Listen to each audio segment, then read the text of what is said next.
ତ ଦେଖ ପିଲେ ଆଜି ଆମେ ପଢ଼େଇବା ସପ୍ତମ ଶ୍ରେଣୀ ଗଣିତ ବହିର ଅନୁଶ୍ରେଣୀ ନମ୍ବର 11.1। ଏ ଚାପ୍ଟର ନାଁ ହେଉଛି ତଥ୍ୟ ପରିଚାଳନା। ୟା ବିଷୟରେ ଜାଣିବାର କିଛି ଆବଶ୍ୟକତା ନାହିଁ, ଆକୁ ଆମେ ଡାଇରେକ୍ଟ ମଧ୍ୟ କରିପାରିବା। ଦେଖ ପ୍ରଥମ କ୍ୱେଶ୍ଚନ୍ କ'ଣ ଦେଇଛି, କହିଲେ ଗୋଟେ ଲୁଡ଼ୁ ଗୋଟିକୁ 40 ଥର ଗଡ଼ାଇ 1 2 3 4 5 6 ସଂଖ୍ୟା ମାନେ କେତେ ଥର ପଡ଼ିଲେ ସ୍ଥିର କର, ଏହି ତଥ୍ୟକୁ ଏକ ସ୍ତମ୍ଭ ଲେଖାରେ ପ୍ରସ୍ତୁତ କର। ତାହେଲେ ଆମକୁ ଆଗେ ପ୍ରଥମେ କ'ଣ କରିବାକୁ ପଡ଼ିବ ନା ଲୁଡ଼ୁ ଗୋଟି ତ ଗଡ଼ାଇବାକୁ ପଡ଼ିବ, ହେଲେ ଆମେ ଏଠି କ'ଣ କରିବା ନା ମନରୁ ଲିଖିଦେବା। ঠিক আছে, ଗୋଟେ ବକ୍ସ କରିଦେବା। ଦେଖ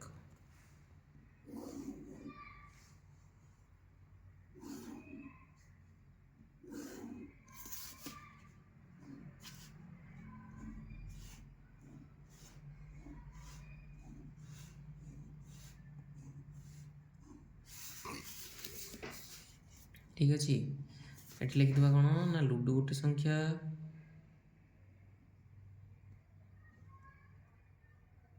ଏଠି ଥର ସଂଖ୍ୟା ମାନେ କେତେ ଥର ପଡ଼ିଛି ଏଠି ଲେଖିବା। লিখিদেবা 1 2 3 4 5 6 লুডু গোটির যে পার্শ্ব গুড়াক যে নম্বর গুড়াক আছে, ঠিক আছে। তারপরে দেখো কেতথর পড়িছি, ধরিনিও আমি 40 থর গোটে লুডু গোটি গড়াইছু, তাহলে 1 কেতরে পড়িছি আমি মনে ইচ্ছা লিখি দেউଛୁ। ধরিনিও 1 পড়িছি 5 থর, 2 মনকর পড়িছি 5 থর, 3 মনকর লিখিদেবা 6 থর, ই মনকর লিখিদেবা 6 থর। তাহলে কেতে হলা 10 ই 12 কেতে হলা 22 22 8 30 ହେଇଗଲା 10। ଟୋଟାଲ୍ 40 ଥର ହେଉଛି ନା ନାଇଁ କ'ଣ? 5 5 10 10 20 20 12 କେତେ ହେଇଯିବ 32 8 40। ଠିକ୍ ଅଛି, ନେକ୍ସଟ ଦେଖ। ତ ଦେଖ ଆମେ କ'ଣ କଲେ ନା 40 ଥର ଡାଇସ୍ ଗଡ଼େଇବା ବଦଳରେ ଆମେ କ'ଣ କଲେ ତାକୁ ମନ ଇଚ୍ଛା ଲିଖିଦେବା। ଧରିନିଅ ତୁମେ ରିଅଲ୍ରେ ଗଡ଼େଇବ, ତା ଦେହରୁ କେତେ ଥର ପଡ଼ିବ, ନହେଲେ 40 ଥର ପକେଇଲା ପରେ ଲେଖିବ 1 କେତେ ଥର ପଡ଼ିଛି, 2 କେତେ ଥର ପଡ଼ିଛି, 3 କେତେ ଥର ପଡ଼ିଛି। ନେକ୍ସଟ କହିଲେ କି ତାକୁ ନେଇ ଗୋଟେ ସ୍ତମ୍ଭ ଲେଖ ପ୍ରସ୍ତୁତ କର। ମିନ୍ସ ଗୋଟେ ଗ୍ରାଫ୍ ଟାଇପ୍ର କରିବାକୁ ପଡ଼ିବ ଆମକୁ। ଦେଖ ତୁମେ ସବୁ ଗ୍ରାଫ୍ ବ୍ୟବହାର କରିଛ ଯଦି ତୁମକୁ ତାହେଲେ ସହଜ ହେବ, ଗ୍ରାଫ୍ ପେପର ଯଦି କରିବ ଆହୁରି ସୁବିଧା। ଠିକ୍ ଅଛି, ଏଇଟା ହେଇଗଲା ଆମର ଏକ୍ସ, ଏଇଟା 0, ଏଇଟା ଏକ୍ସ ଡାସ୍, ଏଇଟା ୱାଇ, ଏଇଟା ୱାଇ ଡାସ୍। ତଳେ ସବୁ ଲେଖିଦେବା ସଂଖ୍ୟା ଗୁଡ଼ାକ ନାଁ ସବୁ ଲେଖିଦେବା। ଏଠି ଧର 1 2 3 4 5 6, ଏପଟେ ଲେଖିଦେବା କ'ଣ ଲୁଡ଼ୁ ଗୋଟେ ସଂଖ୍ୟା।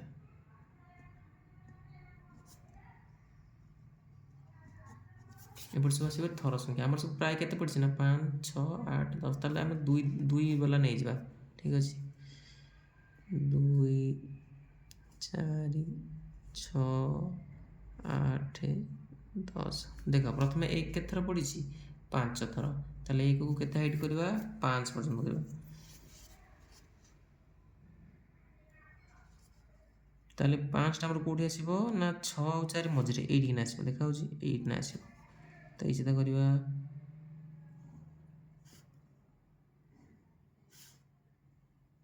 ଠିକ୍ ଅଛି, ବର୍ତ୍ତମାନ 1 କାମ ସରିଲା।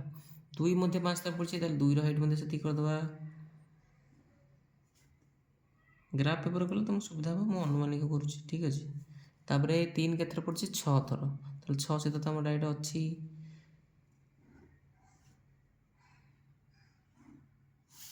ଏଇ ସିଧା 6ଟା ନା।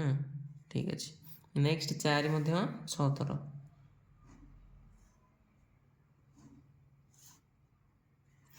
5 କେତେ ଥର 8 ଥର, 8 ଦେଖ ଏଇ ସିଧା ଅଛି।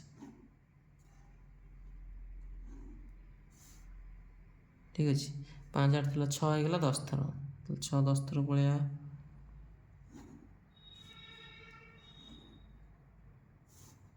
ତାହେଲେ ଆମର ଏଠି କ'ଣ ହେଲା ନା ସ୍ତମ୍ଭ ଲେଖ ପ୍ରସ୍ତୁତ ହୋଇଗଲା।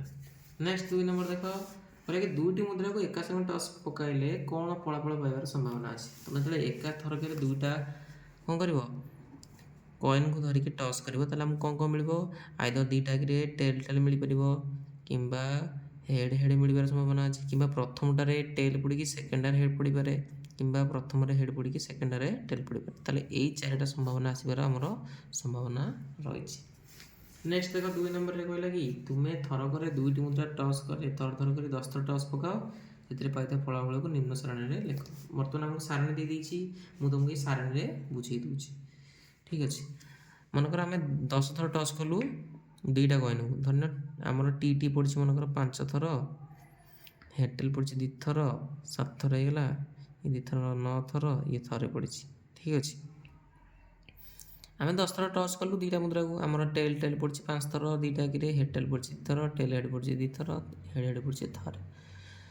ଠିକ୍ ଅଛି, ନେକ୍ସଟ କହିଲା କି ତୁମର ସାରଣୀ ତୁମ ସାଙ୍ଗର ସାରଣୀ ତିଆରି କରୁଥିବା ସାରଣୀ ସହ ସମାନ ହେଲା କି? ଯଦି ତୁମେ ମାନେ ଗ୍ରୁପ୍ ହେଇକି ଗୋଟେ କାମ କରୁଛ ତାହେଲେ ତୁମ ସମସ୍ତଙ୍କର ଆନ୍ସର ସମାନ ହେବ, ନଚେତ୍ ଯଦି ସମସ୍ତେ ଏକ୍ସଟ୍ରା ଏକ୍ସଟ୍ରା କରୁଥିବ ତାହେଲେ ସମସ୍ତଙ୍କର ଆନ୍ସର ଅସମାନ ହେବ। ଠିକ୍ ଅଛି, ତାହେଲେ ଅନୁଶୀଳନୀ ଶେଷ ହୋଇଗଲା।